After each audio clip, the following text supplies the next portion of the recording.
right, welcome along, Alex Watson. Thanks, David. Absolutely thrilled to be here. Great to have you. Alex, you've got a business, the Little Bone Broth Company. I'm excited to hear a bit more about where you've come from, where you're going. We've got some of your product out the front there for the viewers of this. Give us a bit of an overview, man. Like I love the fact that you've created a product from scratch. You're in supermarkets. You're out there doing it. You've got some exciting things coming up. And I just want to know how on earth someone gets into a bone broth company. I think I've asked myself the same thing a couple of times. We started our business at the farmers market, the Christchurch farmers market down at Riccarton House back in March 2018. So, I've always been a keen cook. I've loved cooking since a young age, and I got into making my own stocks. If I had a roast or anything like that, we'd save the bones and make a stock and have that on hand for next time we made a risotto or a curry at home.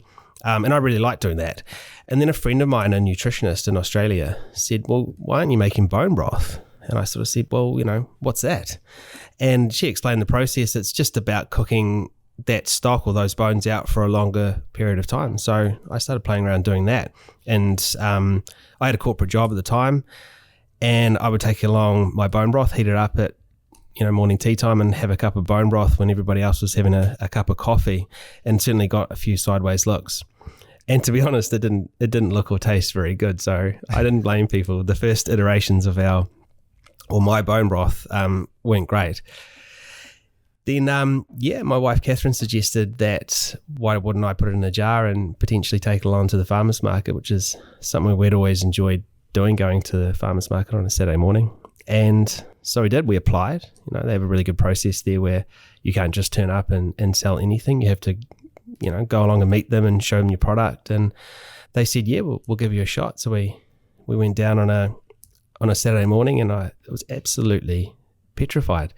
There's a photo of me on Facebook, the first market, and I'm sort of smoothing out the tablecloth, and I'm fairly sure you can tell I'm petrified. I was so nervous, and I'd been in customer facing roles for most of my life, but there was something about doing this bone broth for the first time. And I still remember clearly the first customer I got. He sort of came along and said, "Oh, this looks good," and he handed me $7 or $8, and I couldn't believe that someone was paying me for it. And I had 42 jars that morning, and we sold the whole lot. A massive thank you to Casbolt's Motorcycles here at 6 Gaston Street for sponsoring the episode of the 10 Million in 10 Years podcast, authorized dealer of Honda and Ducati motorcycles. Wow. Yeah. Do you reckon that nervousness was based on the fact that it was your own product? Your reputation's on the line, like this is all on you? Absolutely. Yeah. Yeah, I mean, that's sort of one of the things I like about cooking. You put your heart and soul into it, and even if you've got friends and family, sometimes what you put on the table can be a little bit like I'm putting myself out there, and I hope they like it. So taking on the bone broth and putting it out there for the public, it made me nervous in a way that I didn't expect. Yeah, right. Wow. And so fast forward to present day, what's gone by about 6 years, I guess. Yeah. And I guess it's just a radically different spot the business is in from the farmers market. Yeah. Selling it in jars, right? Yeah, absolutely. I mean, 42 jars that first morning. Now it's about 20,000 units a week. So it's certainly come a long way. Yeah. Yeah. It was a great place to start. And we still, just looking at the back of the packaging we've got here, one of the first things it says is, the way that we started at a Christchurch farmers market. So we've tied our story back in there the whole way along. But yeah, we've come a long way. It's radically different now, and it's certainly heading in a really, really exciting direction as well. Amazing. That's a huge amount of volume, 20,000 units a week. Yeah. Yeah. Yeah. Yeah. And that's all over New Zealand?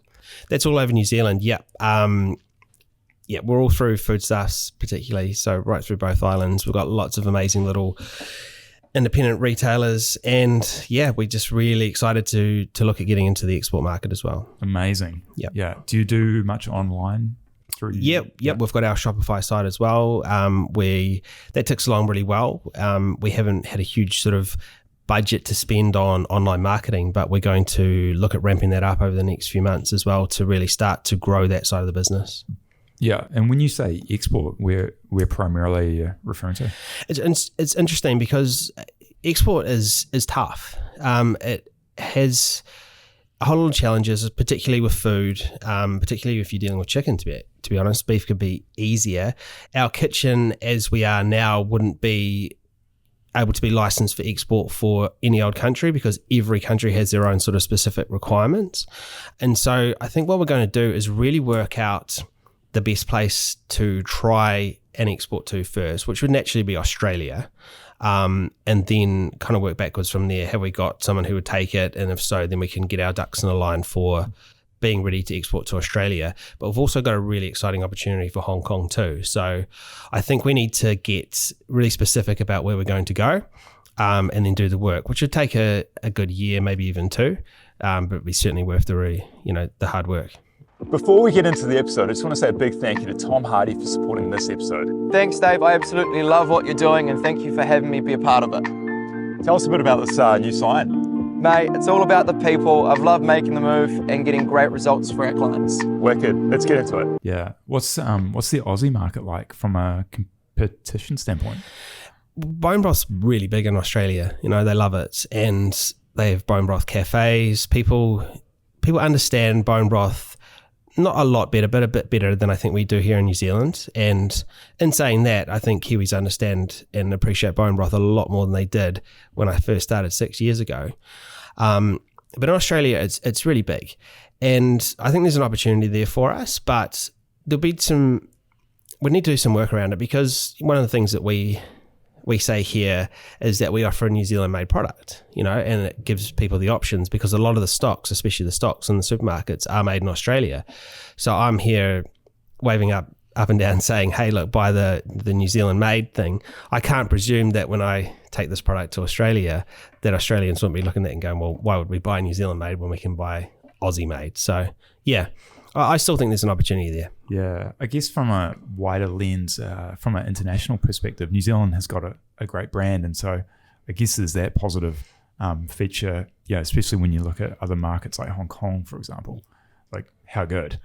How good. I mean, I just love the idea of marketing New Zealand grass-fed beef, New Zealand free-range chicken in that Asian market. I just think that has got some serious potential.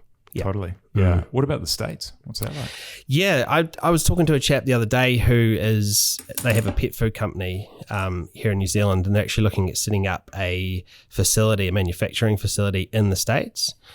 And he said it's obviously a massive market, but he said that it felt like, through their research, there was actually more, particularly in the States, that they love the US made stuff. And so, we may risk, if we ever got to the opportunity to get into the States, people sort of saying, well, where's New Zealand? What's New Zealand? It might be better to be able to do something that's actually made in the States rather than trying to export over there.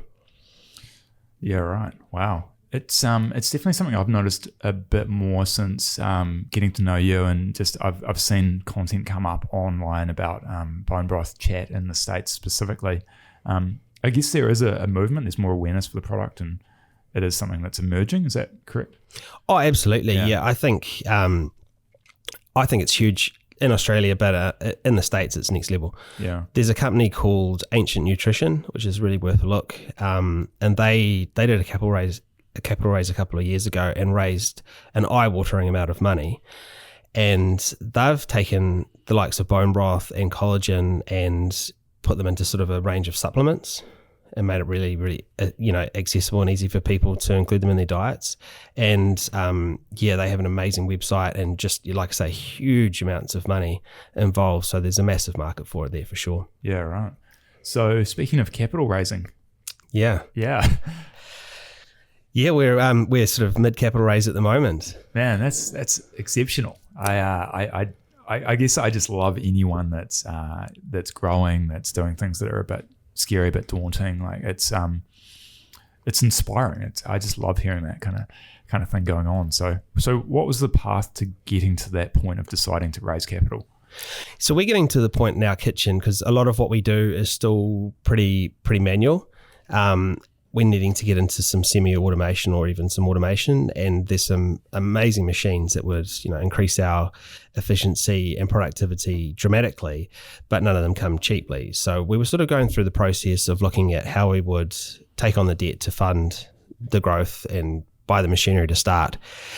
And then one of the options came up, rather than try to fund it through debt, why don't we look at doing a capital raise? And, I think maybe people get put off by a capital raise as in they would need to give away a portion of their ownership, their company.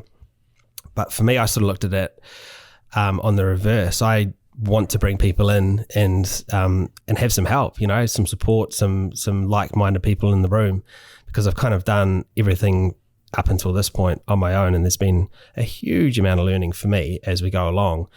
And that's been great. And I've made mistakes, and I've learned, and I've taken risks, and I've learned. But as the stakes kind of go up, it would be great to have some people around me who've done a similar journey maybe in the past and taken a food product from New Zealand and turned it into a global brand. So giving away some equity in our company to get some much needed funds in to help us grow, but also potentially a couple of people around the table who could act as some amazing mentors for me was really, really appealing. So we decided to go down the road of doing a capital raise. I guess if you can get that combination of both funding and the intelligence and the experience, then why wouldn't you, right? I can see Absolutely. that. Yeah, smart money. Yeah. That's smart money. Yeah. Yeah. You're a Dragon's Den fan? Love Dragon's Den. Yeah. Absolutely. Yeah. Is that something that you could go on?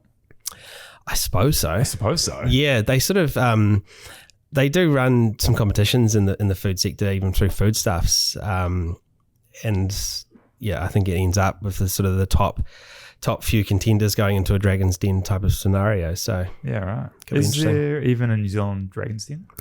I think maybe there was a wee while ago. There's the Aussie one, the Shark Tank, then there's the UK Dragon's Den. So. Yeah. You got a favourite dragon/shark? I'm just trying to remember, because it's been a while since I've watched them. Who's the Scottish guy? Oh, yeah. It's maybe Duncan. Duncan, I love Duncan. Yeah, so good. Pretty cut and dry though. Yeah, exactly. Yeah. No, that's great. That's exceptional. And not to be talking negatively, but let's just be real. Like you've just recently overcome a hurdle, a challenge, a setback. Why not bring it up? Yeah, no, absolutely appreciate it. So mid-August we were hit with a product recall for both the beef and the chicken and the pouches, which was a real shock, to be fair. It was one of those things I'd considered like a worst nightmare sort of scenario, and it definitely threw us. It was probably the biggest challenge we've faced so far. Basically, we had a visit from MPI who came and looked at our processes, and it came to light there was a gap in the record keeping. Now, we pride ourselves on our food control plan, our food safety. We have a really awesome setup, super clean. We get audited once or twice a year as well by an independent company to make sure that everything we do is perfect, basically. And they're pretty tough on me. They come up with things that at times have frustrated me, but we've always managed to run a really good ship when it came to that side of the business. But it turned out there was a gap in the records that no one had noticed. It was a pretty technical one, but anyway, it after a good couple of days with MPI, it came to the decision that we would need to recall the products on what they call consumer level, which meant we had to put out an alert to all the supermarkets, all the small butcheries, delis throughout the whole country to say, look, you've got to take the products off the shelf. And it was obviously a pretty heartbreaking thing to have to go through. Financially, it's had a big impact on us, no doubt about it. And we sort of, once we'd regrouped, it did come out that it was a competitor who'd sort of been making a few noises to MPI as to why we had a shelf-stable product that doesn't contain additives or preservatives, and that's why the spotlight was shone on our process. And at the end of the day, our process came good, and it was just a record keeping.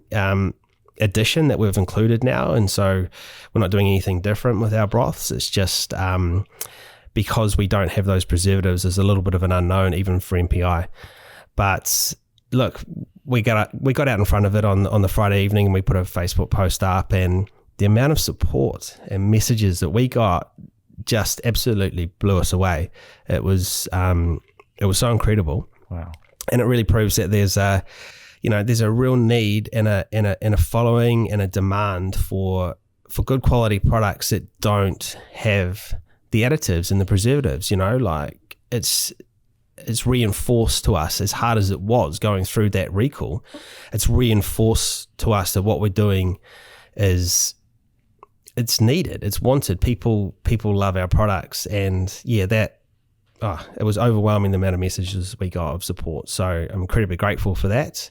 And even now, a couple of months on from the recall, it's all kind of gone through the system, and it's becoming a bit of a distant memory. It is in reflection made our business stronger. It's made us more prepared, especially on the verge of some serious growth. It's made us more prepared, more smarter, stronger for what's to come. So there's a big part of me that is grateful that we went through that this year, maybe if we had to, rather than something coming up in the next couple of years as we grow. Yeah, right. Yeah, it just goes to show the road or the journey of an entrepreneur is far from linear, and it's up and down, and there's all kinds of unexpected things that come up when you least expect it, right? There's really nothing that can prepare you for it, No, that's right. It's certainly a journey, up and down roller coaster. But hey, I wouldn't change it. I love what I'm doing, and I love where we're heading. So yeah. And I think I've become pretty unemployable too. So I need to keep working for myself. It's a good way to look at the silver lining too, like the fact that it happened this year and not next year or the year after. Like imagine if it was 60,000 units a week you're doing. There's no right time for it to have happened, but I guess what it has reinforced though is those documentation processes. Exactly. It's reinforced, just how important those things are, but it's reinforced to me that, wearing all the 10 hats of business, it can be really challenging. And as we get bigger and expand, I can't do it all myself. That was one thing. Another thing that I took out of that was that I need some, other good people around me. Yeah. And so the capital raise is tied in nicely there. It just, reinforced that I don't have the capability, nor do I need to try and do this all on my own. Yeah. Really I want a team. Great call. Yeah. It's this really weird thing, right? That sometimes as business owners, we've got that mindset, right? That belief that we should be good at everything, and that when you think about that objectively, it's madness, right? To think that you will be good creatively, leadership-wise, marketing-wise, brand-wise, details-wise, compliance. You know what I mean? Oh, it's absolutely. I'm a lot more realistic, even humble about that now.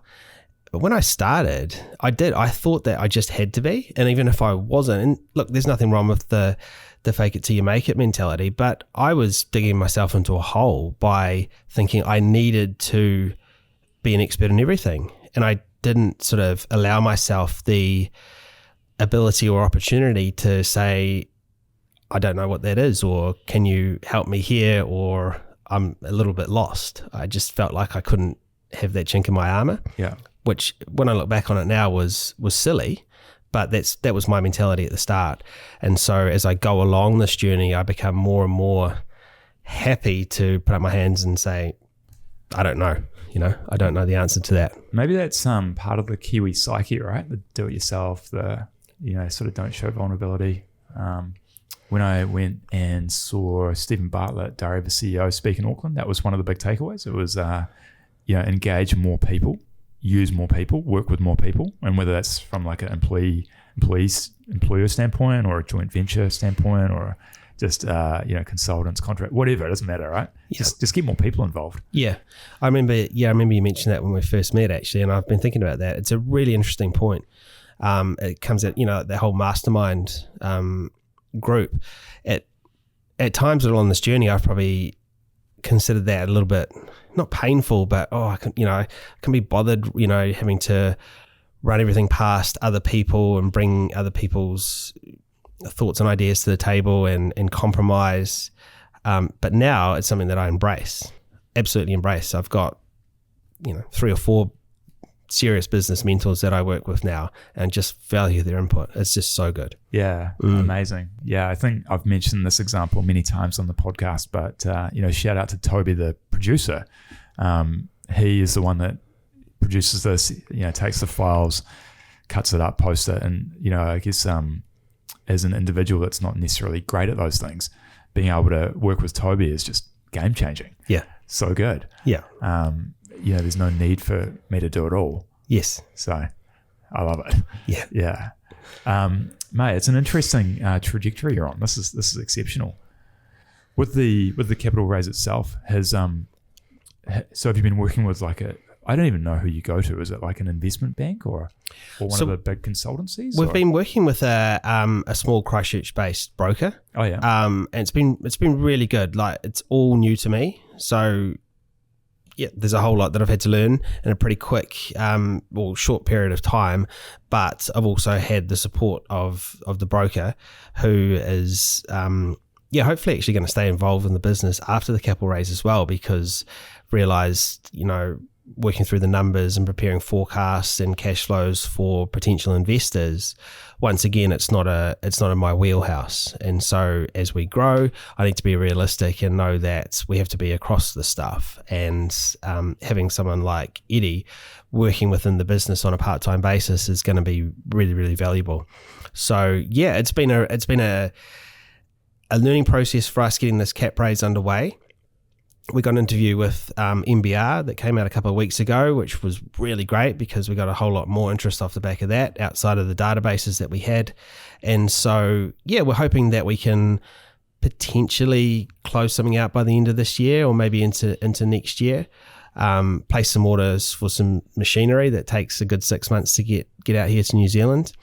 Really ramp up our advertising and marketing budget, which is not something we've had the luxury to be able to do in the past. We're going to review the brand as well. Look at, the Little Bone Broth Company has served us very well coming from the market, beginnings. Is that going to be a brand that would stand up potentially globally? So we'll review all that with some really, really awesome people. And yeah, we're going to really focus on how do we saturate the New Zealand markets through both the supermarket chains, grow the online store, but really work towards focusing on getting into that export market, which is where the big success of this company lies. Yeah, right. Love it.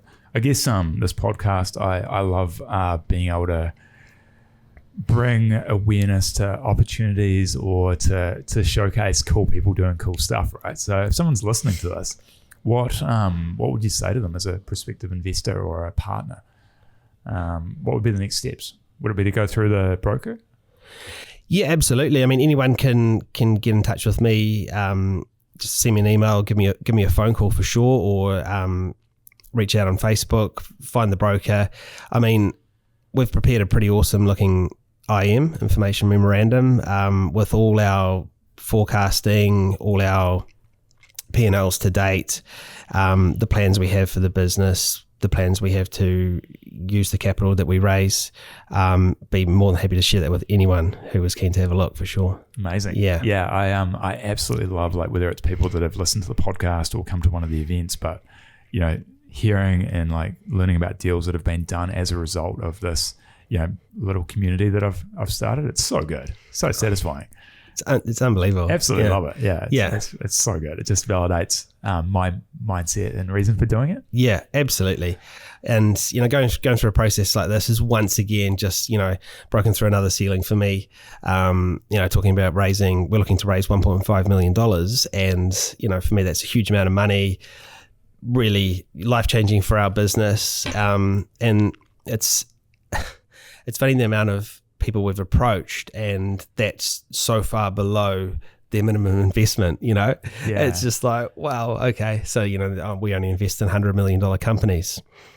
That's fine, give me a couple of years. It's just once again just just constantly sort of broadening my horizons, going through a new process. It's great. Yeah, it's interesting, right? The word alignment often comes up either in podcasts or coaching sessions or whatever. And I guess that's what it's all about, right? It's finding investors or individuals that are at the right point. Like it's not too big, it's not too small. It is aligned both from a brand and business perspective, but also a financial benchmark standpoint. Yeah, absolutely. And look, we're looking for investors to come on to help us form a board. And, you know, to be honest, we're looking at people who are looking to invest in the potential of this business, the potential of what I can do. You know, we've got some big plans and some big dreams, and we're looking for people who can help us to realize those, you know.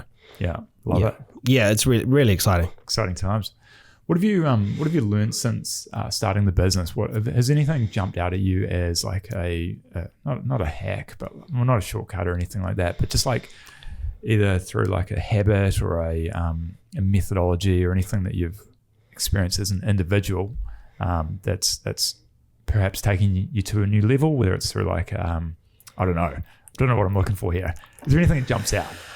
Yeah, look, I think for me as an individual, I think accountability has become a huge part of my sort of the way I operate on a daily basis. And that's fine, but it's the fact I've had to implement that accountability on myself. I've got like one of my business mentors, Craig, I've been seeing for a good sort of 5 years now. We catch up once a month, and he's in Australia, and he's taught me that I need to be accountable to him. Otherwise, I'm wasting my time and I'm wasting his. And so we set goals and lists for the month, and I can fill those because I'm not turning up to and this has been something, you know, it's been the norm for a good couple of probably 3 or 4 years. I wouldn't turn up to a meeting with Craig and I haven't filled those things. But then without Craig, it's up to me. You know, I've had to, and this is not something I sort of naturally do, is to hold myself accountable, to be able to say, look, I need to do X, Y, and Z, and get them done.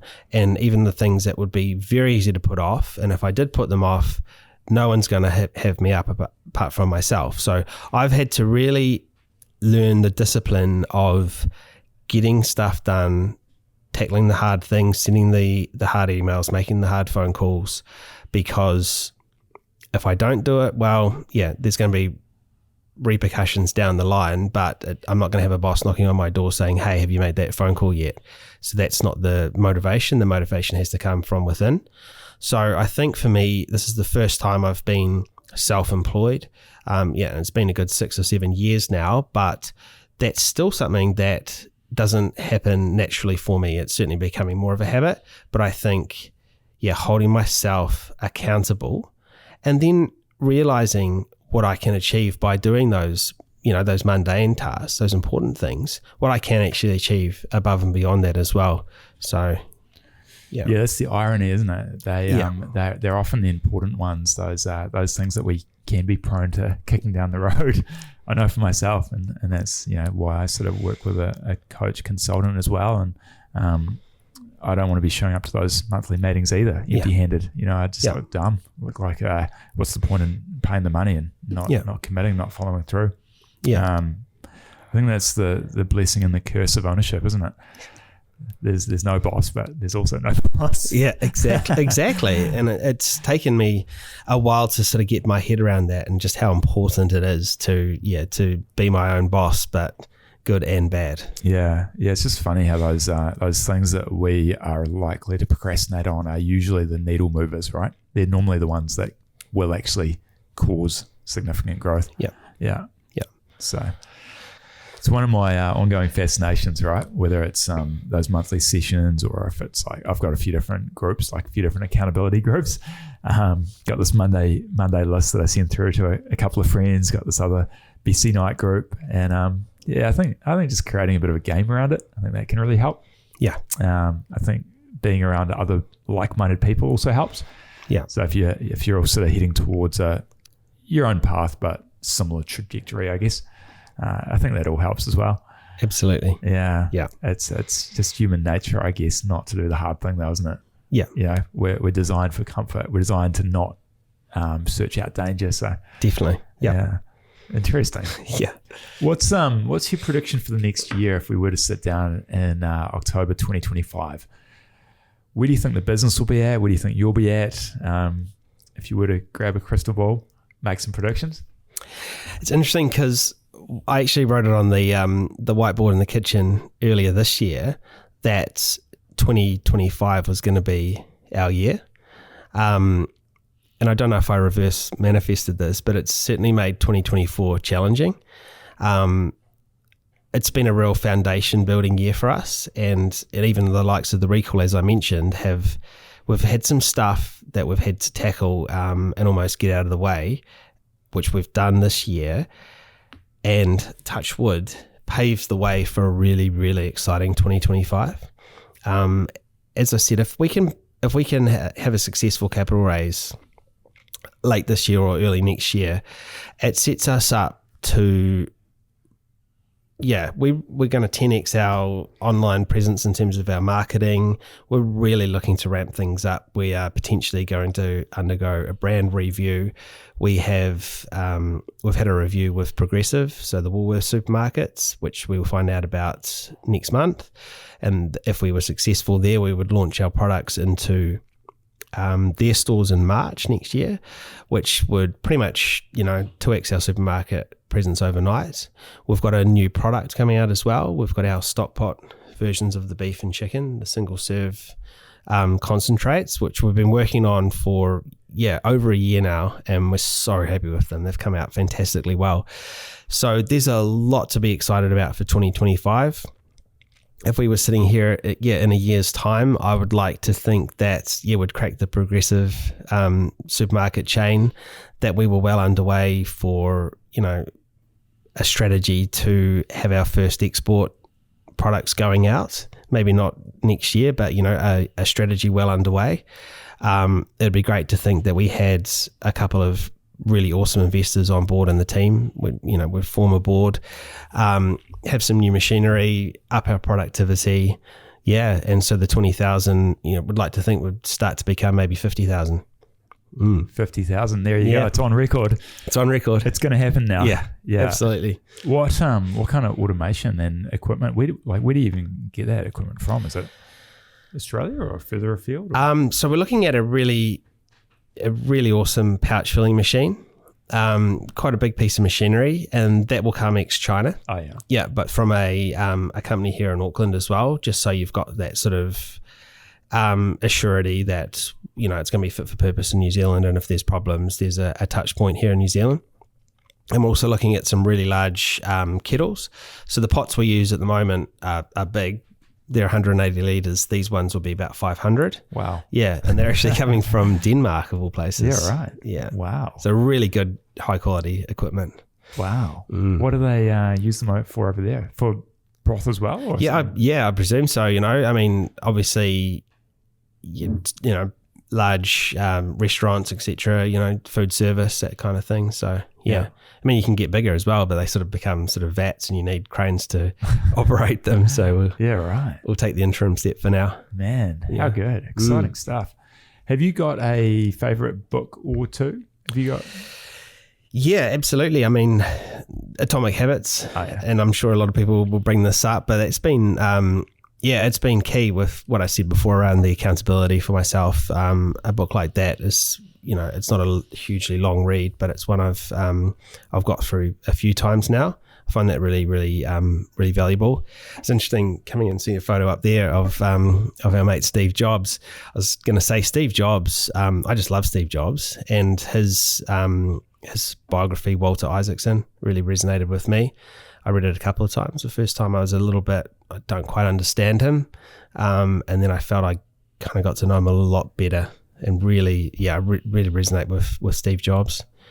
And and just recently I read Robert Iger's book, The Ride of a Lifetime. He was a CEO for Disney for a long time, and sort of brought them into the digital age, and took over a lot of different companies as well. So I found it was a really good read, and I wasn't sure it was going to be that good. So yeah, those are three off the top of my head. Yeah, nice. Yeah, I like that genre, the either biography or autobiography. It's so good. It's just interesting, right? It's so interesting. Yeah. There's just so many books that blend in together, but I find that that's something that's unique, of course. Yeah. Have you read the Elon Musk one? Yes. The Walter Rice? Yes, yeah. Absolutely. Yeah. Once again, I loved it. Yeah. He's a bit of a divisive figure. Yeah. But it was really, edge of your seat stuff with, it could have all fallen over really quickly if, especially if a couple of those rockets hadn't taken off at the end there. Yeah. So no, I really enjoyed that book too. Did you see today the flight went well for that?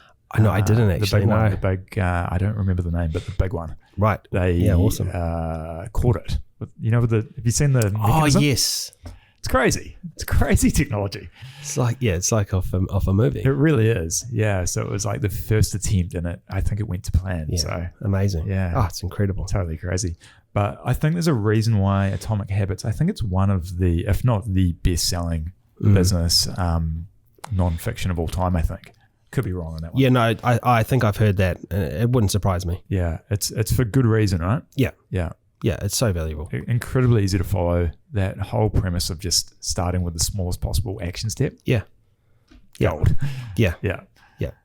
That's so good. Have you read Essentialism? No, I haven't. No, but I think I've got it on my list. Yeah, it's quite good as well. It's one of my favorites that I've read several times. But more or less, it's just the concept or the art of tuning out anything that's not mission critical. Just trying to decrease the noise. Yes. Distill it down to the core, right? Yeah. No, I'll have to have a look at it. Yeah. Wow, that's good. I'm excited for you. Thanks, David. We've got the past covered. We've got the present. We've got the future predictions. A couple of book recommendations. Anything else you want to cover? Look, I mean, yeah, it's been such an exciting journey for us. It's funny how, I suppose we've got the mentality now with new products coming out that we are, we're running a business and we are, finding a direction, finding a space that we're looking to own essentially, and it has changed so much because I sort of almost fell into this, really did, going to the market as a stallholder was only ever going to be as a hobby, and selling the jars the first week and then taking back some more the next week and selling those and then doing a Facebook page and people outside of Christchurch saying, hey, where can we get this? It really just sort of picked me up and took me along for the ride for a long time. We reinvented things when we brought out the pouches, and it gave us the opportunity to sit beside, Campbell's and Continental and the stocks and encourage people and educate people how to just use our broth as an everyday stock. We got it to a price point where people could afford to pop it in the trolley and the volumes came with that. And then, the distribution centres took us on for foodstuffs and it just grew from there. And I suppose at times I started to feel a little bit like a wild beast, and I had to rein it in a little bit. But now we feel like, we've got that direction, that purpose with the business. Looking forward to the stock pots coming out, and the further I get along with the capital raise, the more the reality of being able to export starts to hit. It's always been something I've spoken about, export, but probably in the back of my mind thinking it's a long way off, and now I can reach out and touch it. So I think that's when we'll really start to really take off. Would the goal down the road to be to manufacture in country, in the local country? I think anything's possible. Yeah. I think in a country that appreciates New Zealand made, then maybe it's worth staying where we are now. But then there's all sorts of, is it more viable to take product over to that country to manufacture, or do we just make it here and export it? So there's lots of challenges there that I'd have to research and spend time on. But I feel super confident that anything's possible. We're looking to do another capital raise in 2-3 years time as well to really extend from where we get to with this first capital raise. So wow. Yeah. What's the sort of 10-year plan? if I'm honest, I'd like to think I wasn't involved in 10 years. Yeah. You know, I've put a huge amount into this, and I've loved it. You know, I couldn't say I've loved every minute of it, but I've certainly loved where we've got to now. And I'd like to think within the next 5 years, we could start to look at, I mean, the idea behind the capital raise is we prime this company for sale within the next 5 years. It might be 5 to 7 years, but at that stage, it will probably be me looking to do something else after this. Yeah. Yeah. Yeah. No, I love it. Yeah. I'm excited for you. This is Thanks, great. David. This is so good. I've really appreciated having you on the show. It's been my pleasure. Appreciate your honesty, your openness, your clarity. It's just great. It's so Thank good. you. I can't wait to invite you back on in another year's time. I'd and love to come back. see where you've got to. Absolutely. It's quite cool in my mind anyway, having this concept of a time capsule, right? Like this is cemented in now. Yeah. October 2024, this is where we're at. Yeah. Yeah, a year, a lot can happen. Ton can happen. So Yeah. I think things are just sort of getting faster and faster for us as well. So yeah. as I said, I think 2025 for the Little Bone Broth Company is going to be a really big year. Do you find that time does tend to go faster the older you get? Absolutely. It does, right? Yeah. I mean, it's hard to believe we're nearly, where we are. We're halfway through October already. No, it's racing along. Absolutely racing along. We've still got 2 young kids as well. So we're a little bit sleep deprived and it's all a bit of a haze at the moment, but no, things are definitely moving quickly. Yeah. Yeah. So good, man. Hey, thank you very much once again. Thank you, David. As you say, if anyone is interested to learn more, just get in touch. We'll put the details below. And I'm excited for you. I just love hearing stories like this. So thanks again for your time. Thank you, David. Thanks so much. Cheers.